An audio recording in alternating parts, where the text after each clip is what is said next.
Tono tirambinge amina kaya tuye tisengi milambinge swatambi tambi swafunu punuke kara kara kutara iskati na la nude dadi do for my head ngi tambi tampara porunga bude te boku de fusaina we mamelu taluke maire zama mane hefa ingi timi bude atone yize eva vita eva tara pilasi fono asula glase atone yize eva vita analize eva tara pilasi fati pudangi sase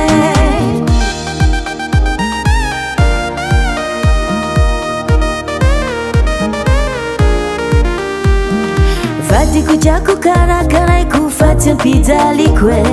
zengi timidi kawe amelungu tombilwe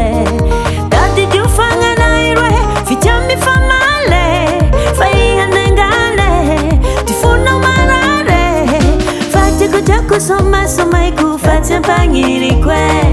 azafadi mama ne kama no tantara diswe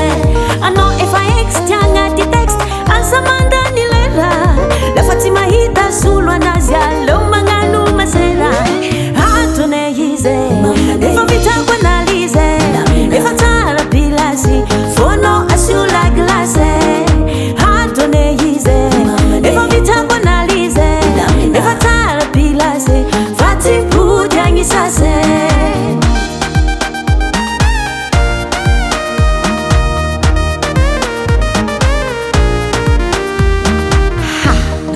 quel est ton problème